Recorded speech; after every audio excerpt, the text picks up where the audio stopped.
foreign legion on you.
They were the words of a Palestinian who knew his people's struggle was larger than himself.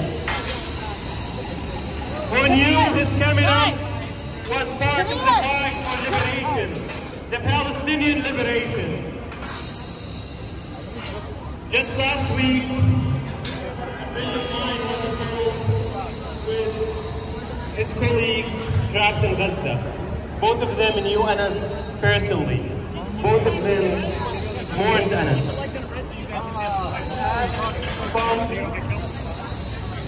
echoed in the background of that call. That colleague in Gaza said something I will never forget. He said, I resign myself to Allah's will. I will continue reporting. They will never silence me. They will never silence us.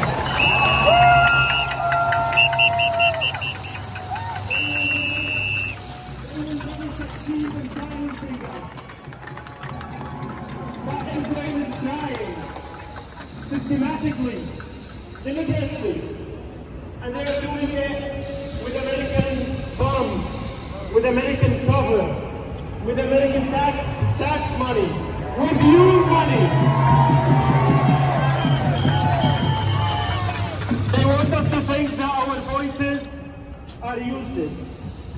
They want us to just give up. But let's see, we are shattering their complacency. If there is a problem, it's the very existence of Palestinians. It's the very existence of us. And we're not silent. We're not going anywhere. And they want to say it together, to say it loud so the whole world can hear us. Free, free Palestine! Free, free Palestine! Free, free Palestine! Viva, viva Palestina! Viva, viva Palestina! Viva, viva Palestina! Every person here has a choice. Stay quiet and normalize our killing, or rise and demand liberation.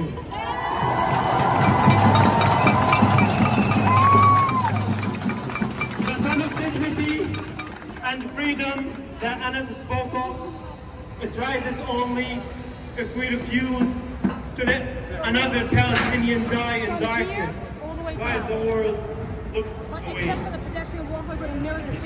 Anas lives on through his words. And if we carry them forward, not only in grief, not only in speeches, but in our actions, then we can ensure no other young Palestinian will be forced to write their final testament just for telling the truth. The time is now. The time is now. The bridges towards liberation starts with us. Let's build them. Thank you.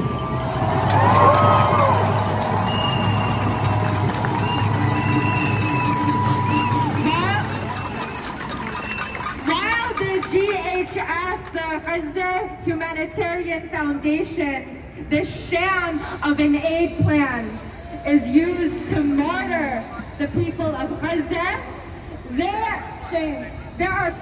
there are already organizations that are working tirelessly on the ground that have successfully used what they can to continue mass aid operations. So around the crowd,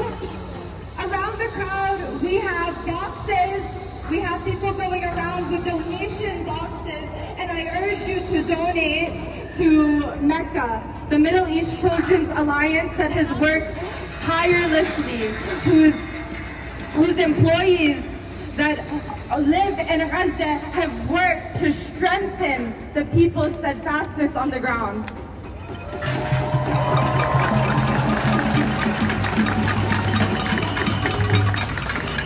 But we know, despite these tireless efforts, the U.S. and Israel have forced a famine on the people of Gaza. A famine that a majority of people, anyone who stands on 2 feet, is against. A famine that we all are here marching to break. A siege that we are marching to break in order to stand with humanity.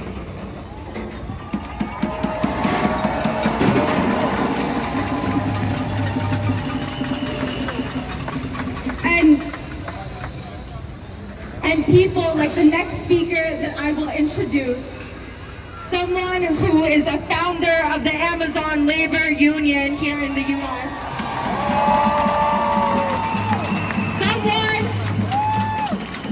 Someone who has put their body on the line to break the siege, to get food into Gaza.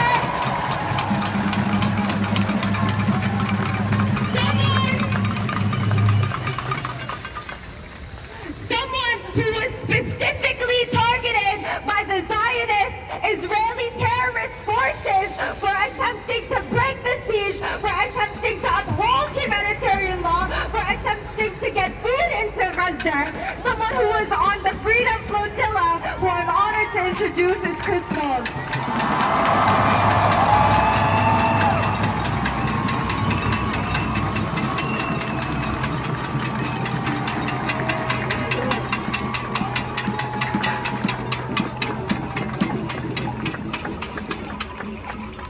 You know, I'm so humbled and grateful and blessed to come home to this community.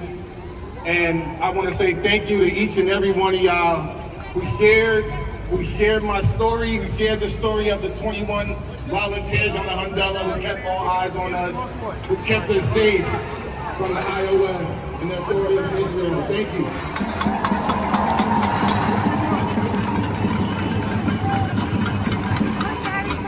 For those who don't know, 2 weeks ago I was in prison in Israel. 2 weeks ago I was on a hunger strike. 2 weeks ago I was assaulted by the Israel immigration authorities. I was the only black passenger on the Hundela. It's no coincidence that I was one of the last to be released from prison.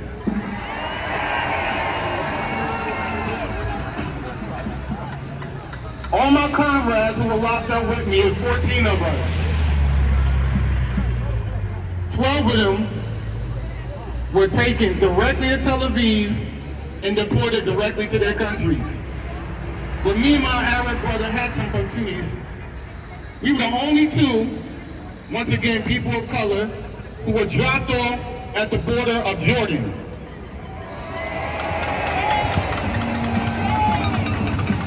Besides my brutal assault, they tried to psychologically break us down. Every day, the warden or the raid unit would come in the cell, make us strip naked for no reason, make us get dressed for no reason, lying to us saying we're going home, knowing we're not. They would sit food in front of us knowing we wasn't going to eat. They was giving us contaminated water.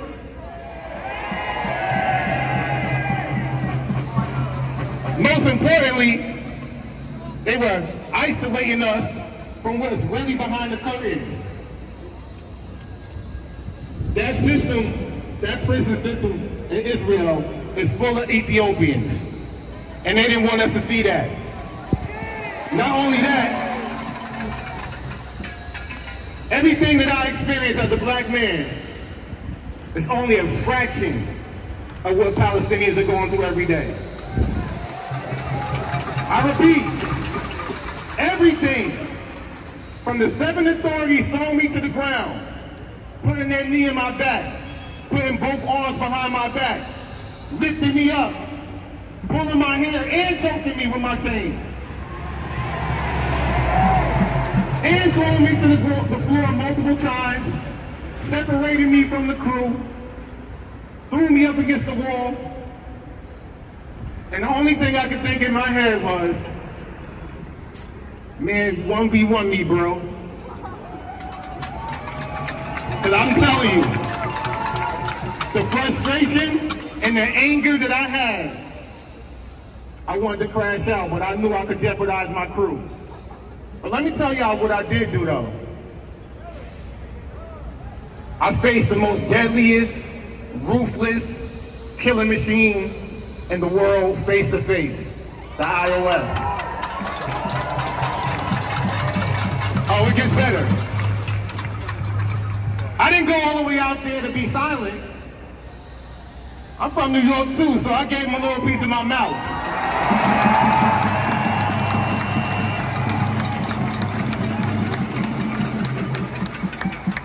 Let me tell y'all what I said to them. Without them guns, without them weapons, you ain't shit.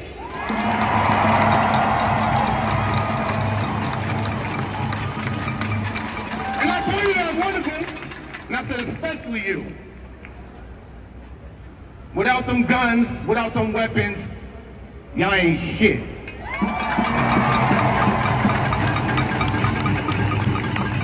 I dare one of y'all to say something, because I'll pay for this shit as an American taxpayer dollar. Now let me get to American taxpayer dollars. We all need to be outraged at where our money is going.